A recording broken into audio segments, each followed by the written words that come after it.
Risk की बरकत का वजीफा। इमाम कुर्तुबी ने लिखा है, हजरत अनस बिन मालिक रज़ी अल्लाह तआला अन्हु कहते हैं एक शख्स हुजूर की बारगाह में आया, कहा या रसूल अल्लाह सल्लल्लाहु अलैहि वसल्लम गुर्बत बड़ी है, बड़ा दुखी हूँ, बड़ा परेशान हूँ। तो हुजूर ने वजीफा बताया, फरमाया जब भी घर जाओ ना, घर वालों को सलाम कह दो, अस्सलामु अलैकुम। कब कहनी है? जब भी जाओ। कब कहनी है?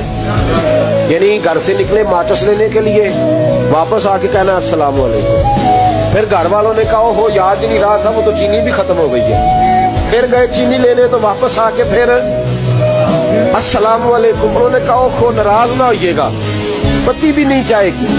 अब वापस गए तो फिर वापस आके क्या कहना है? तो नबी पाक सल्लल्लाहु अलैहि वसल्लम ने फरमाया जब भी घर जा अस्सलामु अलैकुम कह और 3 दफा सूरत इखलास पढ़ दे। और सूरत भी वो बताई जो सबको आती है, कुल हुवल्लाहु अहद अल्लाहु समद लम यलिद वलम यूलद वलम यकुल लहू कुफुवन अहद। 3 दफा ये पढ़ दे। सियाबी बड़े सियाने थे, बड़े मसले हल करते थे हमारे, फटाफट बोल पड़े वो सियाबी। कहने लगे हुजूर मेरी तो छोटी सी फैमिली है, कई दफा बच्चे घर नहीं होते, नन्हेहाल गए होते हैं, तो फिर क्या करूं? हुजूर ने फरमाया जब घर में कोई ना हो तो अपने नबी पे दुरूद और सलाम पढ़ दे, तेरे नबी का करम तो तेरे घर में होगा ना। हजरत अनस बिन मालिक रज़ी अल्लाह तआला अन्हु फरमाते हैं कि हम इंतजार में थे कि बंदा वापस आए और रिजल्ट बताए। कहते हैं वो कुछ दिनों के बाद वापस आए तो अजीब बात की उन्होंने।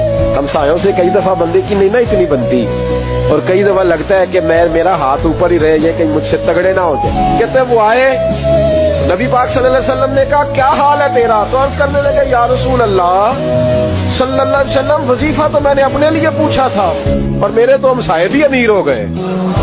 हुजूर तो मैंने अपने लिए पूछा था, और मेरे दाएं बाएं वाले लोगों को बड़ी बरकत हुई है। तो मेरे महबूब मुस्कुराने लगे।